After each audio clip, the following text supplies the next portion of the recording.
Alors Fabien Porte, bonjour. Bonjour. Patron des patrons à Béziers, le MEDEF. Alors dites-moi, vous êtes dans ce magnifique domaine de la Capestan. La relation entre finalement le MEDEF et puis la viticulture. Bon, je pense que tout d'abord, la viticulture, c'est aussi des patrons, c'est des chefs d'entreprise, parce que le fait de faire un vin, c'est entreprendre. Et je crois que c'est important, ça fait complètement partie de ce qu'est un patron, c'est-à-dire un entrepreneur, quelqu'un qui crée quelque chose. Et dans le vin, c'est magique parce qu'on crée quelque chose qui vit, quelque chose qu'on voit naître, qu'on travaille, qu'on fait mûrir, et puis après qu'on récolte et qu'on boit, et souvent dans de très bonnes conditions dans notre région. Le représentant de Madame Delga de la région a dit que cette bataille de l'économie, nous sommes en train de la gagner. Est-ce que vous partagez ce sentiment? Bien sûr que je partage ce sentiment. Et au-delà de ça, je voudrais rappeler que le principal, la première source d'économie, c'est la viticulture dans notre région et dans ce département et dans l'Ouest Hérault encore plus.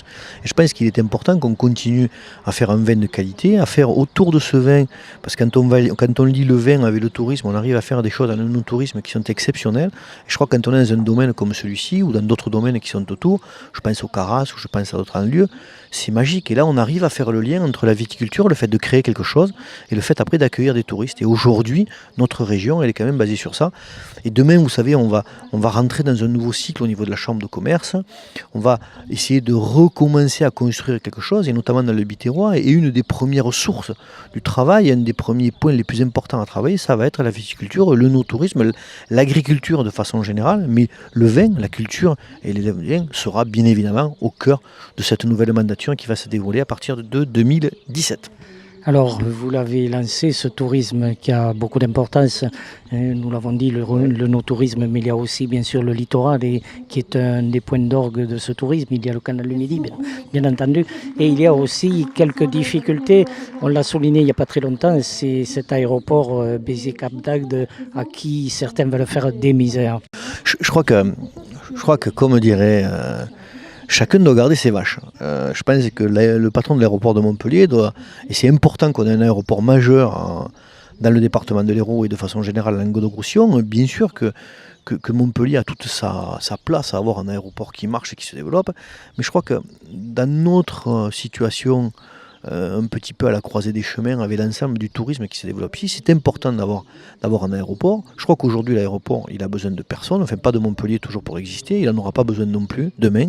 Donc il n'y a pas de raison. Ça j'allais dire, c'est inintelligent et c'est comment on peut développer l'ensemble du territoire. Et bien évidemment que le territoire de Béziers a un aéroport et qu'il faut qu'on continue à le développer tel que ça se fait aujourd'hui grâce aux agglos. Plus il y a une très bonne nouvelle, vous savez que l'agglo de Thau est rentrée dans le syndicat mixte, donc elle va venir conforter et développer le nombre de lignes qu'on va pouvoir développer ici. Et je crois que ça c'est magique, donc ça veut bien dire qu'aujourd'hui les choses elles vont en avant et il faut que tout ça se fasse ensemble. Je crois que la région d'ailleurs a dit elle se positionnera qu'à partir du milieu de l'année prochaine sur quel sera son soutien ou quel est le schéma général qu'elle veut écrire avec Didier Codornou, mais moi je suis très confiant que dans ce schéma on soit présent et dans ce schéma on puisse continuer à développer ça. Aujourd'hui c'est 250 000 passagers qui arrivent tous les ans, enfin on irrigue notre économie et moi j'ai envie qu'on aille plus loin, j'ai envie qu'on ait une vraie qualité d'accueil et de service et j'ai aussi envie qu'on en profite pour aller vendre notre territoire à Düsseldorf, à Londres, partout. Et je crois que tout ça, il faut qu'on apprenne petit à petit à dire ben, c'est important, on prend la valise et on va aller vendre. Et j'espère que nos politiques, j'espère que demain, on se mobilisait pour aller chercher du travail là-bas et à un moment donné faire d'autres liens et aller plus loin que des liens uniquement touristiques. Mais il faut qu'on continue à développer ça. Alors Béziers, Narbonne, même combat, même difficulté. Aujourd'hui, eh bien, il est temps de se resserrer. Il y a deux grandes métropoles, nous le savons, c'est Montpellier et Toulouse. Nous sommes au milieu, mais avec des atouts considérables. Vous l'avez souligné aussi, c'est un nœud de réseau. Il y a des routes, il y a bien sûr les autoroutes qui se rencontrent et direction de l'Espagne également. Moi je suis foncièrement optimiste. Et je crois que malgré tout ce qu'on voit aujourd'hui, où c'est difficile, où les grèves sont terribles, où les gens se battent, où on en arrive à un moment donné à des excès, parce que quelque part on perd ce qui nous permet de croire en demain, et c'est l'espoir. Et aujourd'hui, nous, chefs d'entreprise, on doit être porteurs de cet espoir. Et je crois qu'on a tout pour gagner. Alors ça, on peut le dire au niveau national. Pierre Gattaz, ce matin, avec qui j'étais, le disait. Il disait, mais la France a tout pour gagner. Mais nous, c'est pareil. Le Languedoc et notre département et mon territoire de l'Ouest-Hérault, celui où j'œuvre, il a tout pour réussir. Et demain, on est à cette croisée effectivement de deux grandes métropoles. On sait que dans les 30 ans à venir, la population, elle va encore grossir, on va encore se développer. Donc bien sûr qu'on a la place pour émerger.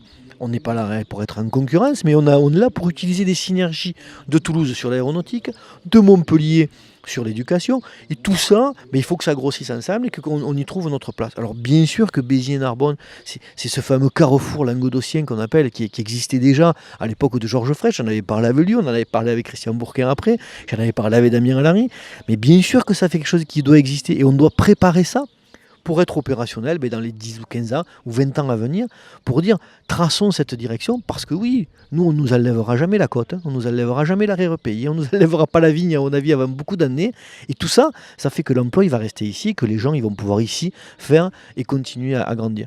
Donc je pense que tant que le climat est aussi beau, enfin quand on voit un temps comme ça, j'ai fait 3 jours que j'étais à Paris, il faisait mauvais, il pleuvait, les gens ils ont envie de vivre ici. Donc donnons-leur les moyens de pouvoir rapidement accéder à ici par le TGV. Il est important qu'on ait un arrêt TGV significatif entre Béziers et Narbonne, qu'on puisse mixer et qu'on ait encore plus de trains que si on n'en avait qu'un seul.